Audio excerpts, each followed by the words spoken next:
filming now. You have to stop being tongue-tied. This is Anna Arutunyan, who's tongue-tied. And this is Natalia Antonova, who is not. Actually, that might be an overstatement. But anyway, today we wanted to talk to you about these ratings that were released by Traveler's Digest. We've been talking about this all day, by the way. All day, and nothing constructive is happening in this conversation. It's just all going back to like metaphysical, you know, crap. Well, let me just frame it this way. Can we just explain what the ratings are first? Yeah, explain what the ratings are. Traveler's Digest. It's all about women. Has put out these ratings of the cities with the world's most beautiful women. The city of my birth, Kiev, is #1. Moscow is #6. There was some discussion about it in Moscow, like why is Moscow #6? Why is Kiev #1? I mean, I think that my personal observation as someone who was born in Kiev and then eventually many years later ended up in Moscow is just that, you know, Ukrainian women just try more. I think they tend to be more expressive when it comes to their femininity. They kind of just want to be like putting it out there. I'm a woman. Hello, hello. Moscow women are a little bit more understated. I think that's, you know, a good thing probably, but then again we see so many variety of fashions and looks and so on that it's hard to make a constructive statement. But we didn't want to talk to you today about the beauty of any particular women. We wanted to talk to you about the scary stuff. We want to talk to you about the meanings behind these ratings. The meanings, well, which kind of happen, they occur on a regular basis, I think. But these ratings are not really telling us in terms of the difference between cities like New York and, I don't know about Buenos Aires, that's I haven't been there, but let's say New York,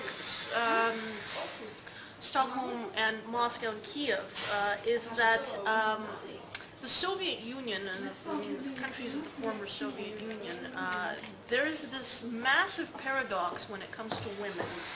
Now, let's not beat about the bush, and let's just be straight up about the fact that a lot of foreigners, and a lot of women here as well, tend to view, the foreigners will come here and they'll view the women as a product. Yeah, because they're beautiful, they're buff, blonde, and yet oftentimes they're very patriarchal. They come up, they're brought up in this traditional setting. They're often very poor, and this is, you know, and if you have an economically unequal relationship, that automatically can make a man feel more powerful, because if he's used to interacting with women, say back in Britain or Germany or wherever, who are like, you know, earning the same or close to the same amount, but he is not the same exactly. We still have wage disparities in the West as well. But let's say that he's, you know, he just has more money to throw around here, and he tends to feel a little bit more kind of like the big man in the house. Because it's still viewed in a lot of cases as a third world country,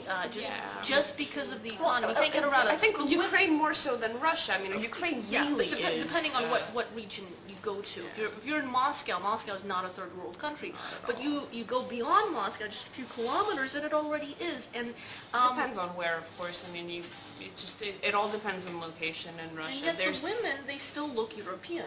They're still blonde, they're beautiful, well, not all, but Russia does have a lot of ethnicities. The thing is that most of the ethnically diverse women in Russia, all of them, not all of them, but a large percentage of them will take care to like be very feminine looking. Am I correct because in saying that? And because I suspect the reason for this is because there's relatively few males in Russia to go around. This has been a perennial problem, and I think this is because they die early.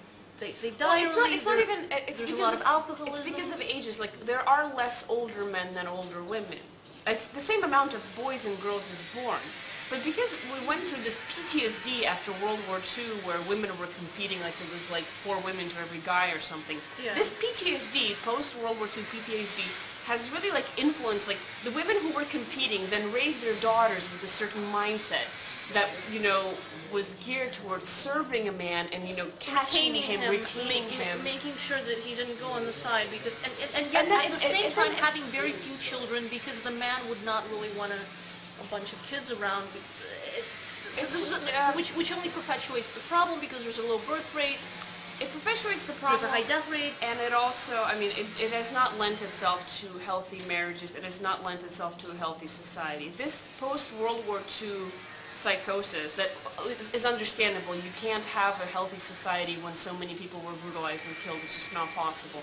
But after this period ended, you know, I think that society didn't get over it. I think people internalized a lot of these issues, and this is one of the reasons why there's such a high divorce rate today, I think. It's because, you know, you can't, people overcompensate for what happened back then. We're still dealing with it. You know, people have said that survivors of the Holocaust have passed on their PTSD to their children and grandchildren, and I think this is what is But I think kind in of Russia happening there's a perennial post-traumatic stress disorder. It's not just, I mean, World War II was like the really big thing, but this was also a problem before the war, and the war just compounded it.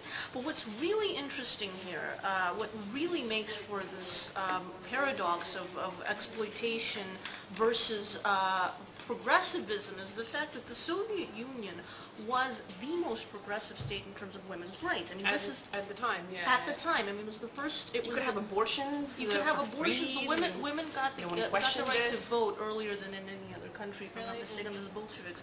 And yet, it was all about like, okay, you can go have an abortion. It's also led to, like, I think one of the highest abortion rates in the world. Because abortion was viewed as a mere because there were no other forms of mass-produced birth control that were available up until recently in Russia. I think there was. I think in the 70s you could get birth control. I'm not, you know. Well, most women still. I mean, a lot of women still opt for abortion. There was a mindset that abortion was right there. It was freely available. It was, yeah. But that's not because again, men didn't like wearing condoms because you didn't want to, you know, spoil it for the guy. There was no tradition of like actual birth control. What was the point you were trying to make, since we're almost out of time? That everything is complicated and paradoxical, and there are no solutions. That's my point. Now, Natalia thinks there are, and I think this is what we've been arguing all morning. I just think there's no way of getting out of it. There are no solutions. What does that even mean? Like, you look at the weather outside and you go, there are no solutions. I'm talking about the fact that you can't, I mean, like, if you recognize a problem, such as the fact that a society is still suffering from PTSD, much like Israel is suffering from PTSD following the horrible events of the first half of the 20th century.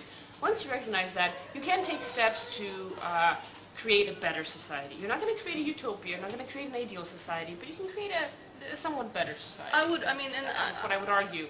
I think it's possible. I think it's possible here. It's possible on the African continent. It's possible anywhere. The key is the right diagnosis, because very often we diagnose a simple problem and try to look for what is the problem that we're kind of we haven't really articulated the problem. The problem is that, what is the problem? Western men come here and they see women as products, and women are happy to offer themselves up as products. A lot of the women are, but then a lot of the women are not. And then chaos kind because not everybody wants to be treated like this, and this is obvious. It's a matter of like Russia being both a third world country and a first world country all rolled into one. And once we recognize that, maybe we can start dealing with that back. Like let's just admit that we have these issues, and let's deal with them on. And that's where Natalia would come in, because I don't know how to deal with problems. I think Russian women are, and my Ukrainian colleagues and friends and relatives will probably kill me for saying this, I think Russian women have dealt with these problems way better than Ukrainian women have so far. I think that's one of the reasons why Ukraine is on top of that beautiful girls list. Because Ukraine, I think, is behind Russia, unfortunately, in terms of how do you progress further. In some ways it's ahead, in other ways it's behind. I think the gender issue is one way in which Ukraine is behind. I think we're totally out of time. We've been out of time for a very long time. We've been out of time since the start. Ponder these issues in your spare time, and you can you know, tweet your angry replies at us once you see this video. This is Natalia Antonova. This is Arutunyan. Bye-bye. Bye-bye.